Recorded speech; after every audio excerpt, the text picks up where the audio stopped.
আলাইকুম। আহমেদ কবির সাহেবের ছাদ বাগান থেকে আপনাদেরকে জানাচ্ছি আন্তরিক শুভেচ্ছা অভিনন্দন। আজকে আমার এক বড় ভাই, উনি ভাই আপনি কোথা থেকে আসছিলেন? আমি লক্ষ্মীপুর জেলা রামগঞ্জ থানা থেকে আসছি। সিরাজুল ইসলাম। নাম সিরাজুল ইসলাম। ভাইয়ের হাতে ক্যামেরা। ভাই আসছে লক্ষ্মীপুর জেলার রামগঞ্জ থানা থেকে আমার ছাদ বাগানটা দেখার জন্য। পাশাপাশি উনি এরকম একটা ছাদ বাগান তৈরি করার খুব ইচ্ছা প্রকাশ করেছেন। তো আমি কীভাবে করেছি এবং বর্তমানে আমার ছাদে কী আছে না আছে এই সমস্ত জানার জন্য উনি এসেছেন এবং সে ভিডিওটা করতেছেন। তা আমি প্রথমে আমার বাগানের সবচেয়ে আকর্ষণীয় বিষয় হলো সুপার বাগোয়া। এই সুপার বাগোয়া গাছগুলা এক সময় আজ থেকে বছর 3.5 বছর আগে আমি ইন্ডিয়ান মহারাষ্ট্র থেকে সরাসরি মহারাষ্ট্র থেকে 5টা চারা আনি। আজকে আমার অনেক গাছ হয়ে গেছে। তো আমি যেই কারণে এই সুপার বাগোয়াকে পছন্দ করি সেটা হলো আমি সবসময় বলে আসতেছি যে সুপার বাগোয়া আমের মতো ধরে। আপনারা দেখেন এই যে থোকাটা দেখেন, আনারের অবস্থা, তারপরে ওই যে আনার, এবং এই এক থোকার মধ্যে 5টা 6টা 8টা পর্যন্ত আছে। আপনি দেখতে থাকেন। এই যে এখানে একটা দেখেন, এগুলা সব কিন্তু থোকায় থোকা দেওয়া। দেখেন এখানে কত আনার আছে, এই শুধু একটা ঢালের ভিতরে আছে 12টা আনার। তারপরে যদি আমি ভিতরে দেখাই আরও সুন্দর একটা দেখেন, এই যে দেখা যায় কি না, এখানে আছে 6টা 7টা আনার এক থোকার মধ্যে।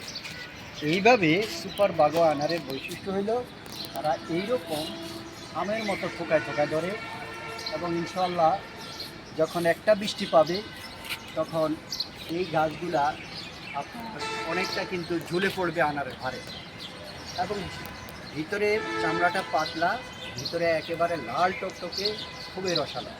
এটাই হইল সুপার বাগোয়া আনারের প্রধান বৈশিষ্ট্য, যে পাতলা থাকবে চামড়া, ভিতরে একেবারে লাল টকটকে নরম এবং ধরে আমের মতো।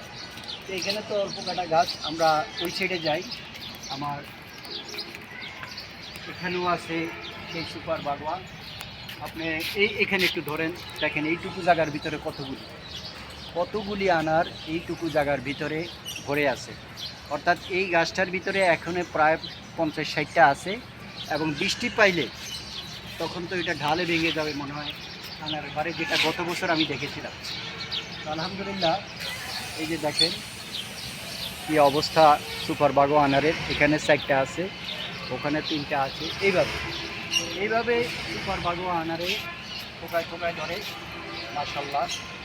এই যে দেখেন ছোট ছোট বের হয়েছে, তারপরে উপরে অটি অবস্থা, এবং এই একটা গাছে দেখতে পারেন কত আনার আছে এখানে। এগুলা মাত্র কিছুদিন আগে বের হয়েছে, এই যে এইদিকে। তো যাই হোক, এটা হলো সুপার বাগোয়া আনারের বৈশিষ্ট্য। তারা পর্যাপ্ত ধরে এবং একসময় ঢাল পর্যন্ত ঝুলে যায়।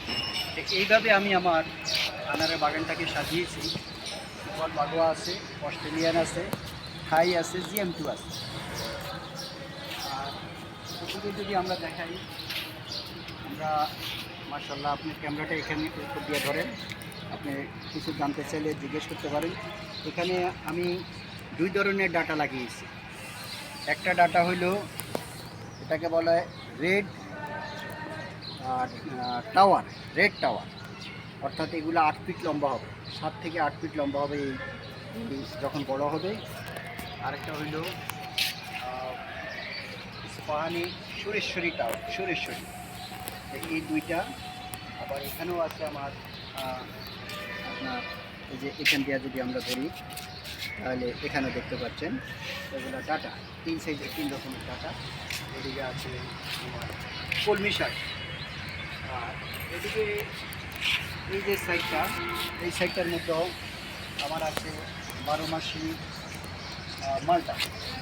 এই যে দেখেন মালটার অবস্থা। তারপরে ওই যে দেখেন কত বড় মালটা, দেখেন এখানেও মাশাআল্লাহ বেশ বড় সড়ো মালটা আছে। আর এগুলা আমি লাগিয়েছিলাম সাজনা গাছ, এটা হইল থাই সাজনা। আর পিছনে আছে আমার এটাকে কী বলে, ড্রাগন ফল। এই সাইডটাকে এইভাবে সাজানো হয়েছে। আর এদিকে আছে তরকারি। পানির অভাবে গাছের কী অবস্থা হয়ে গেছে।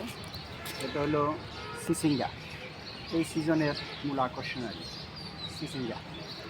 আর ওদিকে আছে বেগুন, বেগুন গাছের চাষ শেষ সময়। আমরা এই বেগুন গাছটাকে আরও কিছুদিন রাখবো, এগুলোর অনেক বয়স হয়ে গেছে। আরও কিছুদিন রাখার পরে তারপরে এই বেগুন গাছগুলোকে আমরা উঠিয়ে ফেলবো। উঠানোর পরে এখানে আমরা অন্য আরেকটা ফসল দিয়ে দেবো ইনশাআল্লাহ। তো এটা হলো উপরের ছাদের অবস্থা। এবং আমরা যদি নিচের ছাদে যাই, আপনি ক্যামেরাটাকে হোল্ড করেন। তো আমরা আমাদের আনারের মাতৃ গাছের যে বাগানটা ছিল সেখান থেকে এখন আমরা আরেকটা ছাদে আসলাম, নিচে আরেকটা ছাদে আসলাম। এবং ওই গাছগুলোর থেকে আমরা এই চারাগুলো আমরা কলম করি এবং সীমিত সংখ্যক কলম করি, 50টা 60টা, এর বেশি কলম করা হয় না।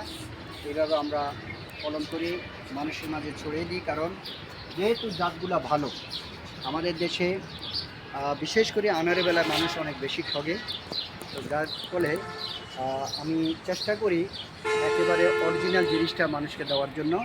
তো এই কলমগুলো এখানে করা হয়েছে। আর এটা যেটা দেখতেছেন সেটা এগুলো হইলো আপনার জারা লেবু। এগুলা 1 থেকে 1.5 কেজি হয় এক একটা লেবু। এবং এটার মাতৃগাছগুলা, এখানে 2টা গাছ আছে, আর মূল মাতৃগাছ হলো আমার আরেকটা ছাদের মধ্যে। আর এটা আছে, এখানে আছে ইয়েলো মালটা। আমরা বাজার থেকে যে মালটাগুলো কিনে খাই, সেই মালটাগুলো হলো এগুলা। আর এখানে আছে কাঁঠাল, খাই কাঁঠালের চারা। তারপরে সাগর কলা, এটা হলো নরসিংদীর সাগর কলা। আর ফিলিপিনি আখ, এগুলো হলো ফিলিপিনি আখ।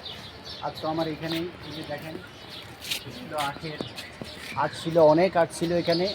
আমরা আখগুলা কেটে চারা তৈরি করে এখানে চারা তৈরি করেছি।